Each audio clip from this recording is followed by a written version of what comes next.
Bienvenue encore pour ce webinaire sur la ventilation du bâtiment et précisément au niveau des dispositifs d'obturation restés en feu.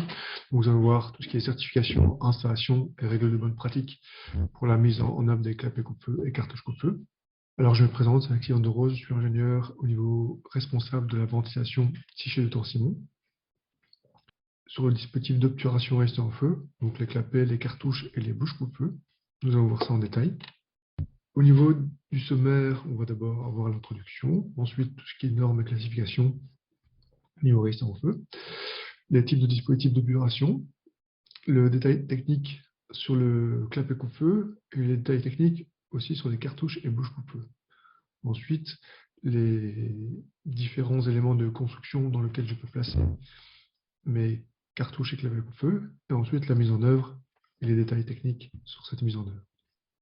Alors tout d'abord, il faut savoir que lorsqu'on est dans un bâtiment multirésidentiel ou tertiaire, on a différents traversées dans les gaines techniques. Par exemple, ici, on voit l'image d'un plan où on voit une gaine technique, on voit un ensemble de conduites qui traversent cette gaine technique. Et en fait, cette gaine technique est dans le plan de compartimentage résistant au feu, elle est coupe-feu. Donc, on doit faire attention que tout ce qui traverse cette gaine technique doit être résistant au feu. Et on a plusieurs vraiment techniques comme le chauffage, donc les tuyauteries d'eau, la ventilation, les fils électriques. Il y a aussi des prises et des joints qui font partie de ces affaiblissements. Et donc là, on devra faire attention à bien prévoir des dispositifs nécessaires pour la résistance au feu. Voilà, donc toutes les conduites qui créent un affaiblissement en fait, au niveau de cette paroi, peut justement, il faudra justement rester au même niveau de résistance au feu que la paroi par rapport à la traversée des conduites.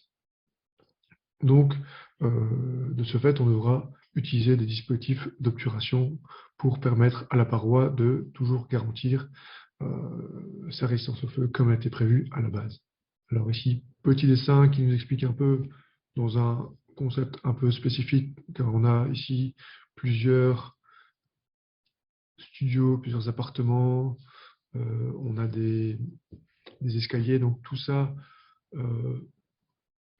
dans ce plan est défini vraiment l'ensemble des parois, des compartimentages coupe-feu, et ça va être l'architecte ou le bureau d'études qui va vraiment définir tout ce plan de compartimentage. Ici, ça reste un peu complexe, qu'on a beaucoup de studios, beaucoup d'appartements, on aura beaucoup de compartimentage. Ça va dépendre vraiment du type de bâtiment. Mais ici, ce sera vraiment un plan de compartimentage à respecter. On a différents aussi durées de compartimentage. Donc, on voit qu'on a 30 ou 60. C'est la durée pendant laquelle la cloison doit résister au feu. Voilà, donc, on s'attache à ce plan-là pour pouvoir faire attention, si nécessaire, à l'obturation au feu de la paroi. Donc ensuite, l'installateur électricien ou chauffagiste devra donc forcément mettre en œuvre correctement les dispositifs résistants au feu adéquats. L'autre intervenant le dernier intervenant donc, qui va être nécessaire pour mettre en œuvre correctement le dispositif, ici, en l'occurrence, un exemple sur une prescription technique du fabricant m'indique concernant une cartouche coupe-feu. Donc, on devra avoir justement du fabricant l'ensemble des prescriptions pour la mise en œuvre de dispositifs d'obturation. Cela est vraiment nécessaire pour que ça coïncide avec la réalité. Donc, on devra mettre en œuvre ce qui est demandé. Et comme ça, les pompiers pourront vérifier par rapport aux prescriptions et aux certificats de performance ce qui est bon de faire ou non. Au niveau de la norme et des classifications de la résistance au feu en Belgique, on va avoir différentes normes. La NBN EN 13501 qui, elle, traite du classement au feu des produits et des éléments de construction. Donc, cette famille de la NBN EN 13501 renvoie vers les normes d'essai requises pour chaque type d'élément. Donc, elle classifie les produits et éléments de construction. On notera la norme d'essai EN 1366-2 qui, elle, va prescrire les méthodes pour déterminer la résistance au feu des clapets résistants au feu. Et ensuite, la NBN EN 15650, qui est finalement la norme qui authentifie l'utilisation des clapets coupe-feu et cartouches coupe-feu par le marquage CE. On a un exemple ici d'un marquage CE avec la norme EN 15650, hein, avec les informations qu'on va ensuite lire par la suite. Un des critères aussi qui sont nécessaires et qui sont dans la norme 13501-2 et 13501-3.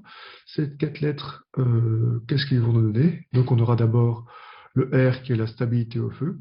Donc ça c'est pour les éléments de structure du bâtiment, tels les poutres, les poteaux, les planchers.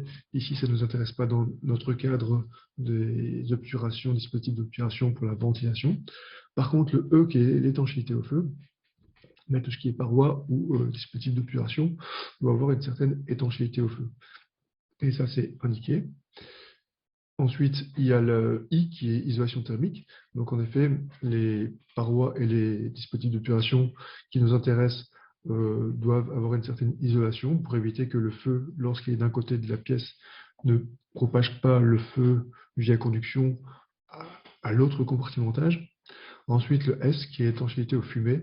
L'étanchéité aux fumées qui est principalement important au niveau des dispositifs d'obturation au feu tels que les clapets coupe-feu et les cartouches coupe-feu. Voilà, donc les 3 lettres qu'on va voir, c'est le E, le I et le S au niveau des clapets et cartouches coupe-feu.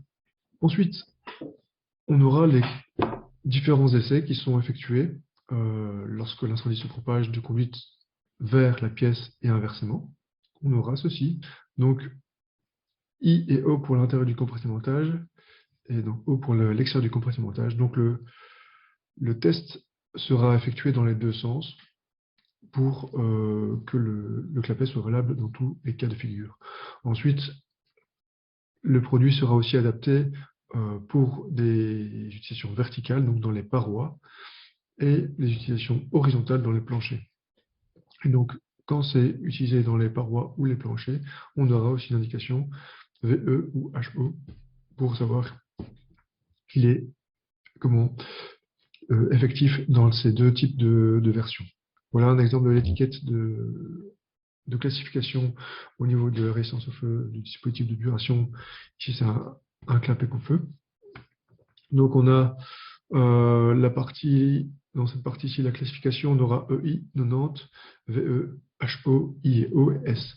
Donc, si on reprend toutes les définitions de chaque lettre, donc E pour l'étanchéité aux flammes, I pour l'isolation thermique, 90 ici ce sera 90 minutes pour le compartimentage, il pourra résister pendant 90 minutes.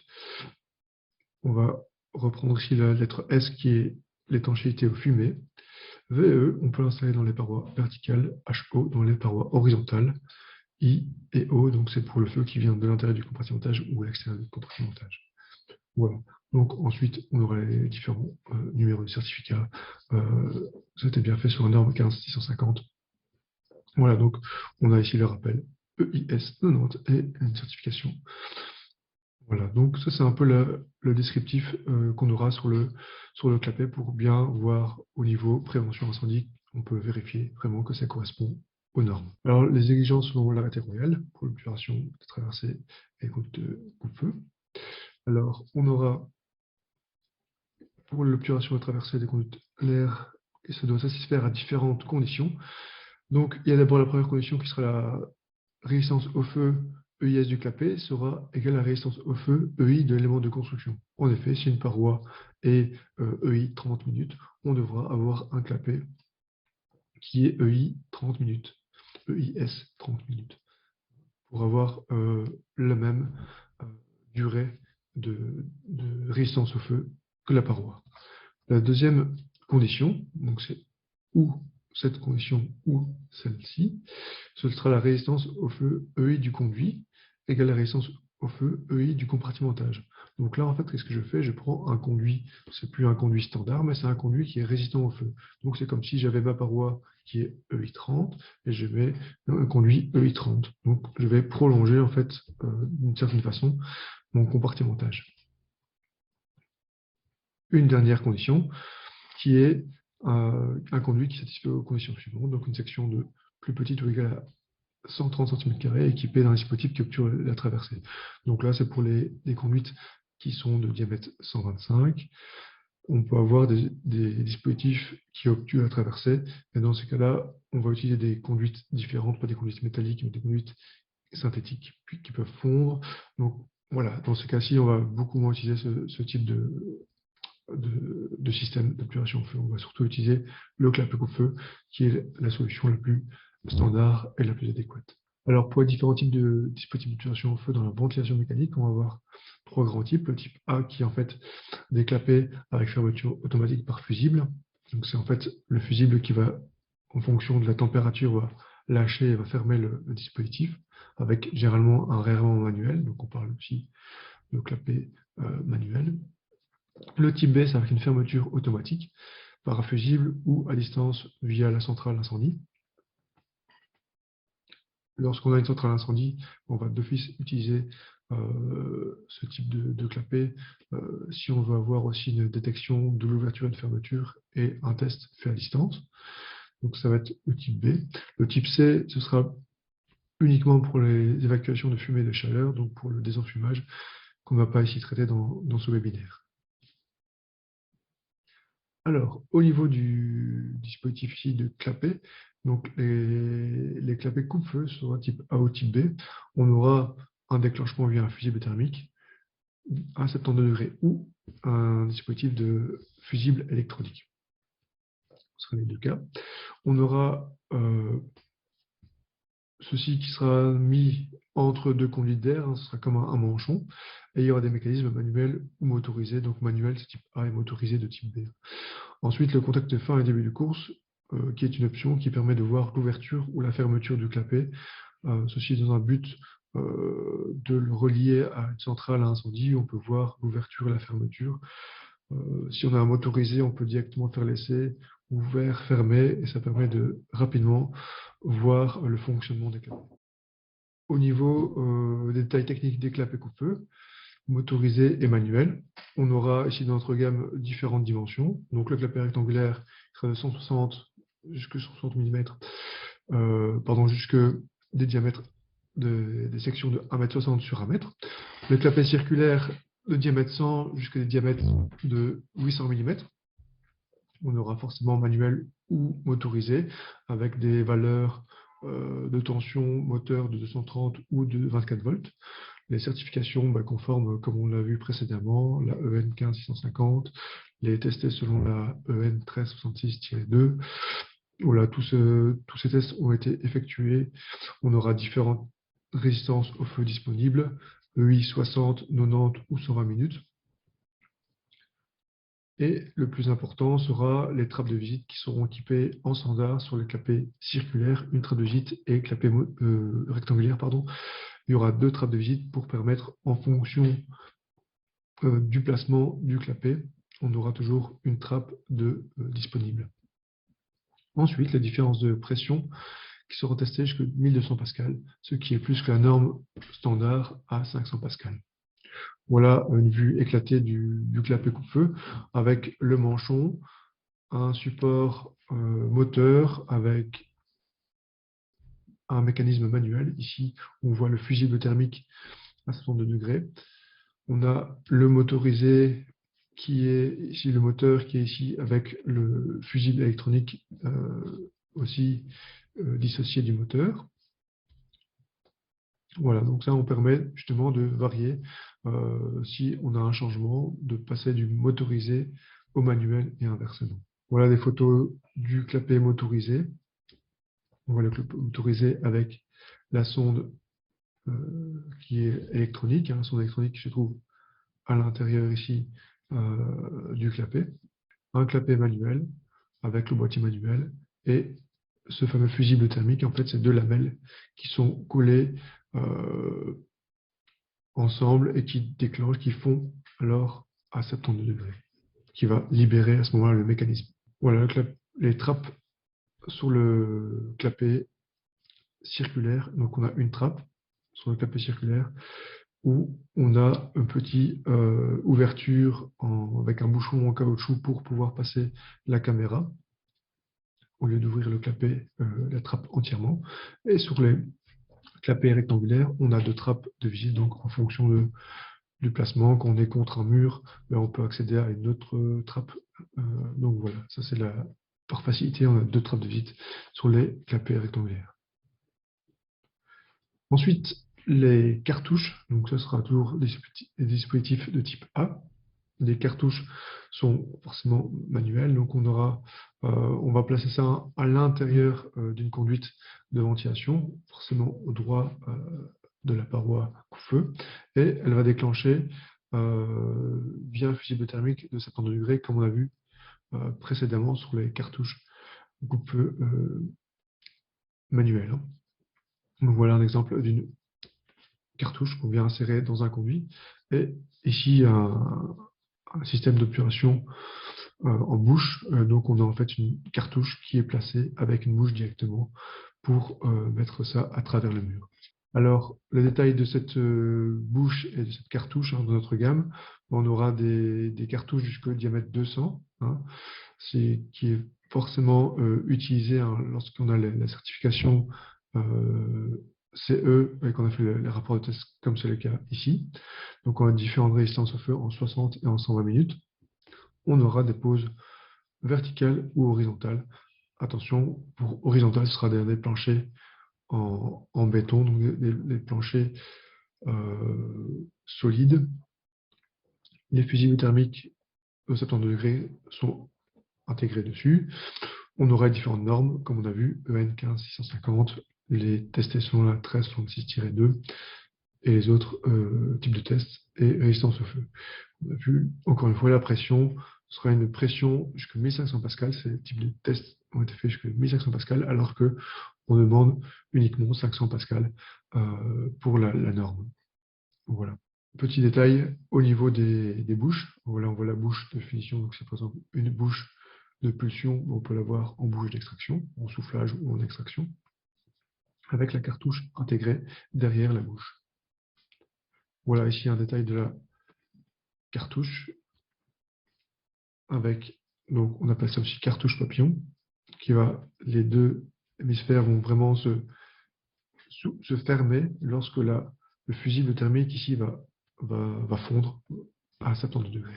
Et le dernier point, ce sera les contacts de fermeture. Donc on peut en avoir d'un côté ou de l'autre, ça c'est une option. Donc on peut voir alors si on a un tableau de centrale à incendie, on peut voir si les clapets sont fermés avec les contacts en option qui se trouvent ici de part et d'autre pour voir si les deux demi-cercles sont fermés.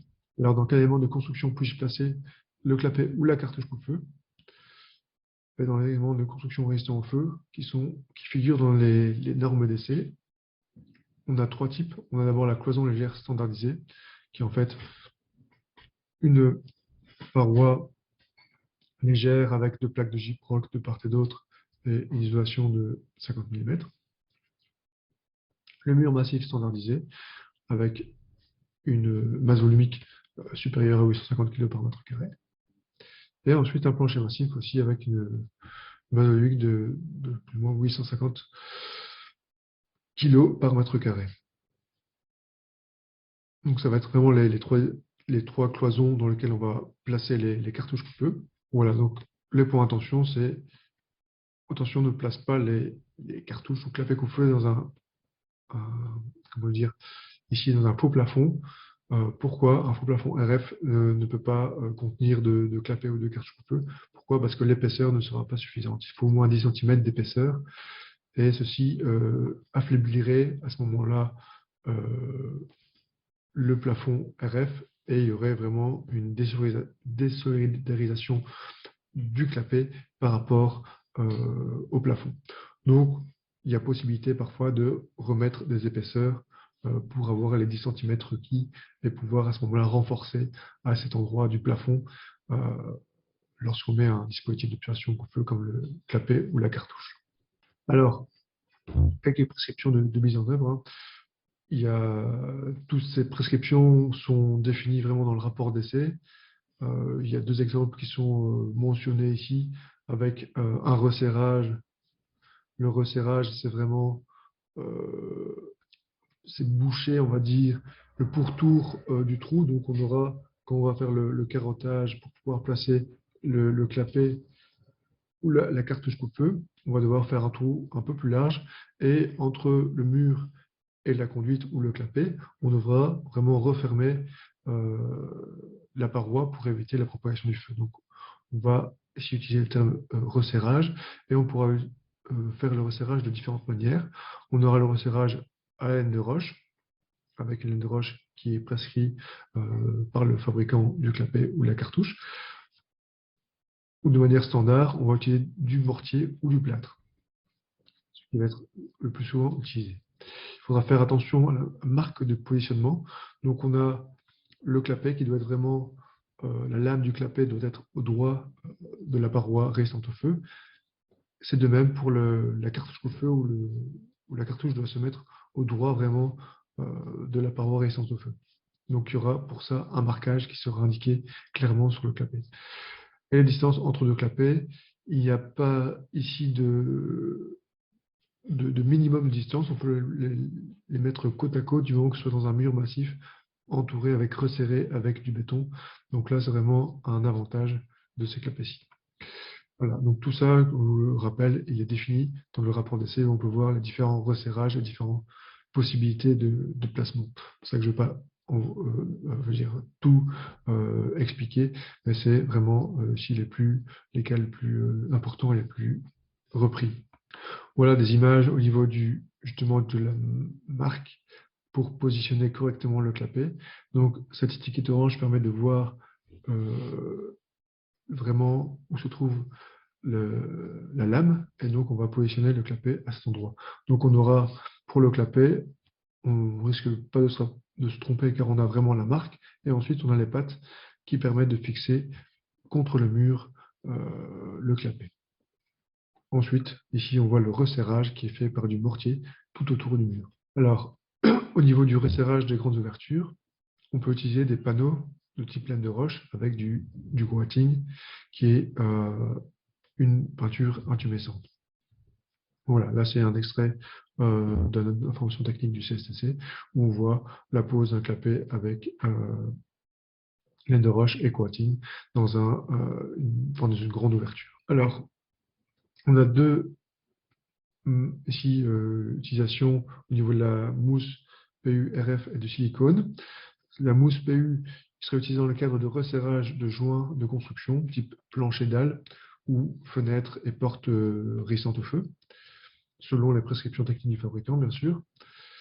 Ensuite, le silicone RF qui sera utilisé, lui, dans le resserrage des manchons et des grilles coupe-feu, selon les prescriptions techniques également du fabricant.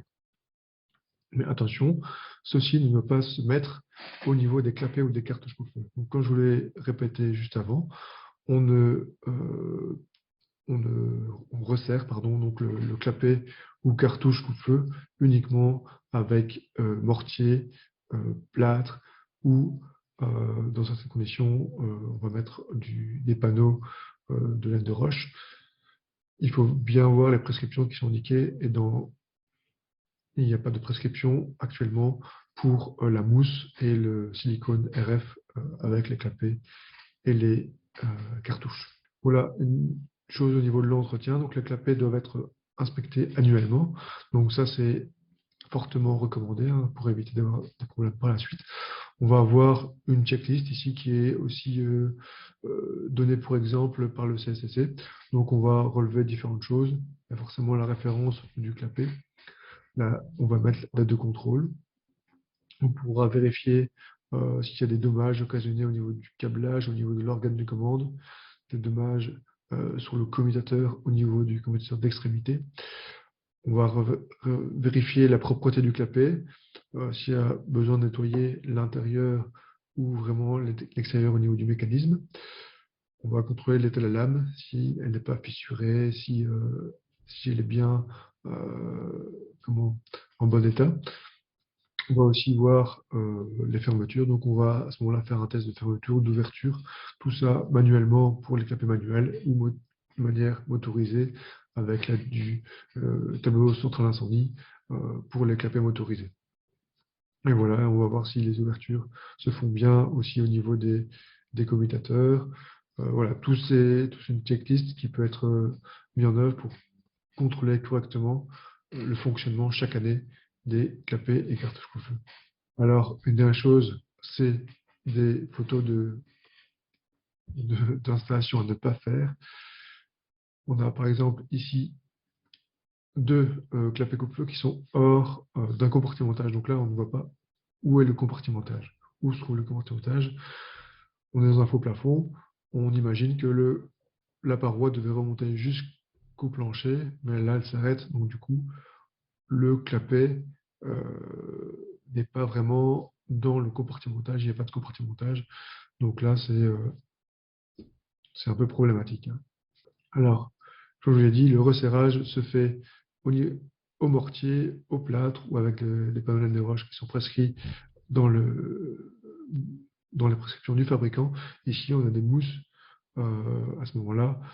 Au niveau structurel, le clapet ne peut pas tenir si justement il y a gonflement euh, du clapet, et même si c'est de la mousse RF, ce n'est pas prévu pour être serré avec de la mousse RF. Dans ces cas-ci, donc, il faut mortier ou plâtre. Dernière chose, quand il n'y a pas de resserrage du tout, forcément, il n'y a pas de compartimentage. Le feu peut traverser le mur de par les ouvertures tout autour du clapet. Donc là, c'est le resserrage qui reste à terminer. Voilà d'autres produits que nous avons dans notre gamme, donc qui sont les manchons, hein, qui sont des manchons coupe-feu qui gonflent, je veux dire, de manière intumescente à la chaleur. C'est pour les conduites synthétiques, forcément, généralement pour la ventilation naturelle ou les conduites d'évacuation. On va pas ou très peu utiliser ceci dans la partie ventilation mécanique. Pour la grille coupe-feu, c'est la même chose, c'est des grilles avec des ailettes intumescentes qui vont gonfler à 100 degrés avec la chaleur. Et la même chose, ça va être pour la ventilation naturelle, et ça pour le montage au mur euh, ou dans les parois résistant au feu. Donc, toute cette gamme aussi est disponible sur notre site internet, si besoin pour avoir plus d'informations. Voilà, je vous remercie d'avoir participé à ce webinaire et je vous souhaite une bonne journée. Au revoir.